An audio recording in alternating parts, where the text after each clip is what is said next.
Hi everyone, it's Tammy with Shabby Fabrics.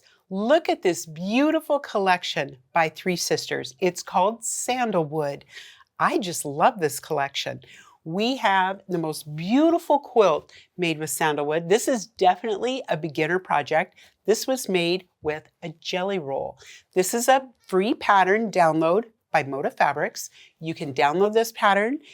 They did this pattern several years ago for National Sew a Jelly Roll Day. So what we did was we have this quilt is kitted, so you can get this kit. It comes with a jelly roll, all the background fabric, the cornerstones, and the binding is included in there. The backing is an option to add on. I just love this print. And then I also wanted to kind of give you a sneak peek of a beautiful carry-all bag that we made in sandalwood. This amazing bag is also in sandalwood. I love this. This is going with me. I think this one is mine. I love it. I can just carry everything in it. All right. So I'll move that, but I'm going to show you today how to do the quadrangle quilt. I'm going to make a block for you, show you some tips to sewing with jelly rolls. All right, let me set this stuff aside. So the first thing you're going to do is you're going to select jelly roll strips that have good contrast, like these two. They have beautiful contrast together. The other thing you're going to do is you're going to cut them in half on the fold. This makes strip piecing so much easier. When you're just sewing a small section, I find it to be a lot more accurate. So you would take these to the machine. Let's talk about sewing strips piecing like this. When you're sewing strips together, I recommend a seam guide. It really helps you keep your fabric going straight and keep your seam nice and even. The straighter and more even your seam is, the better your strips are going to look, the better your blocks look in the end. So if when you strip piece, you're kind of all over the place like you're driving crooked down a road, grab some of these seam guides and your seams will be much straighter. In fact, I'm going to show you that right now. So let's go to the sewing machine and I'm going to show you how to put this on your machine and we'll sew a strip. Okay, so I know that on this Bernina, this very first mark is my 1/4 inch. And see, we have our Cluck Cluck sew tape here as well. And I know that this black line is my 1/4 inch.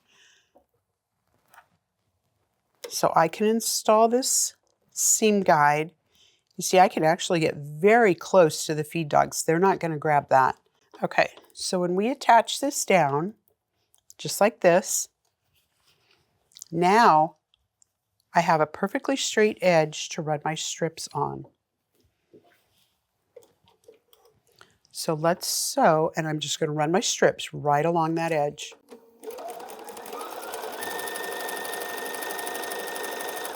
Now I'm going to stop and adjust my strips because you can see they're starting to come apart.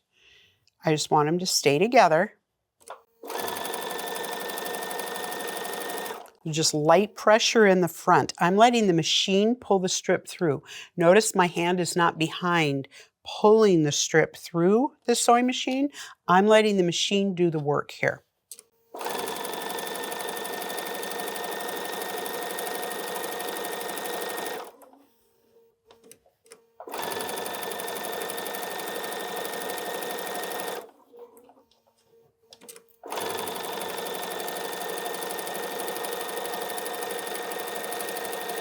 All right, so the other tip I have for you in sewing with jelly rolls is sometimes strips are wider than 2.5. Sometimes they're right on 2.5. Sometimes you don't know where to sew. Do I sew in the valley? Do I sew at the peaks? Well, here's a clever way to tell how your jelly rolls are. After you sew them together, and now this is an actual jelly roll right here. And I sewed this with a 1/4 inch seam allowance. I'm going to put it on the table now. I don't know if you can see my stitch line. It's right here. I'm going to take a ruler and I'm going to measure 2¼ inches from my seam line. So if I put my 1/4 inch seam right on there, Do you see how this excess is out here? They recommend that you trim that away.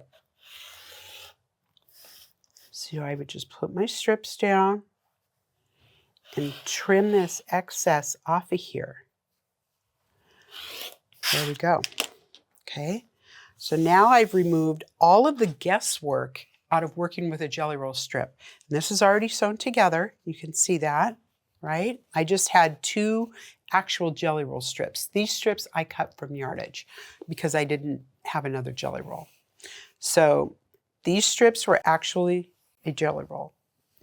All right, so I wanted to show you how they trim these to make them exactly the size they're supposed to be if your jelly roll strips are wider. Okay, so now let's take the strip that we just sewed, and I'm going to press these to the dark. I'm going to put this on here vertically. When you press strips horizontally, if I were to lay this like this, I already know what's going to happen because your arm is on a curve. And so you're going to have rainbow strips, right? They're going to have kind of an arc to them. If I press a strip set like this, let's set our seam. And now press to the blue. And I'm just going to open this up. But I always press strip sets vertically like this. I don't ever press them horizontally. And you're going to see how straight this comes out.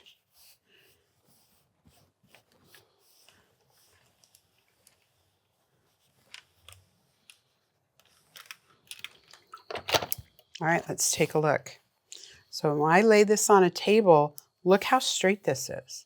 It follows my line almost perfectly. But if you have a strip set, first of all, it's shorter. That helps a lot. Having a shorter strip set to manage versus one that's 40 inches long, that's much more likely to get an arc in it or ripples in it. All right, so now, once I have the strip set, I'm going to take a Creative Grids 2.5 by 12.5 inch ruler. I'm going to cut a straight 2.5 inch strip, just like that. Let's cut a couple of these.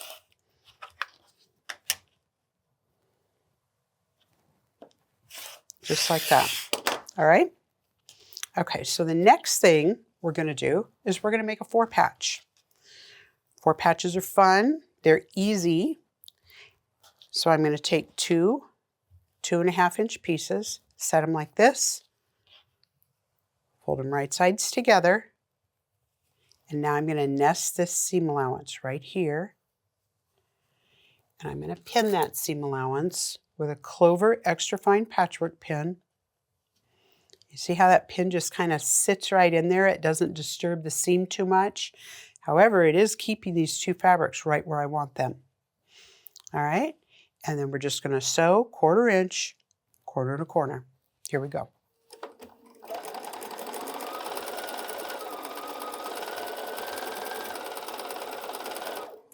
All right, so after you sew your 4-patch, let's take our seam or our pin out.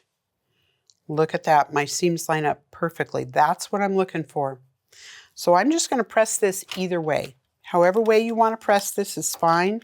I'm just going to press it to one side. I normally don't press 4 patches open unless I have a reason to. And in this quilt, I don't see a reason to press them open. I have no points at all that I'm dealing with. Also in these blocks, these are all set with sashing. So each block is individual completely, right? So let's look at making a block. I have a sashing unit just like this. I have a couple of these done ahead of time. Oh, let's rotate it right though. Right?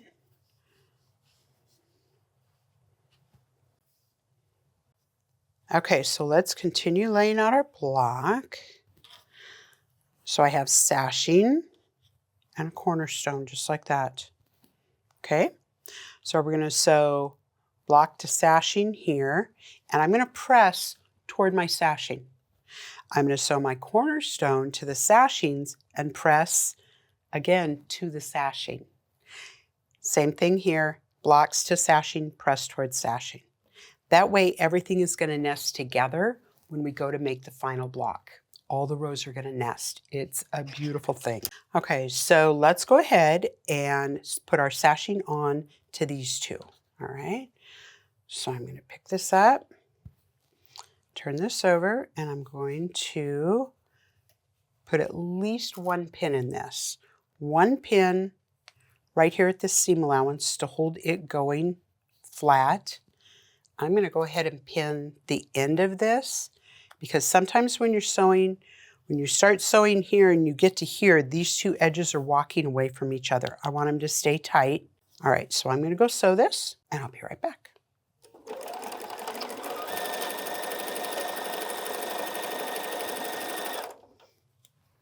All right, so I'm going to go ahead and put the other one on there, and then when I come back, we'll get it pressed out. All right, so we have this done. I'm going to double check I did do that correct. All right, so let's press this towards the sashing. And you can see this already wants to go there. I can see this seam is folding that way. So I'm going to lay the sashing right side up,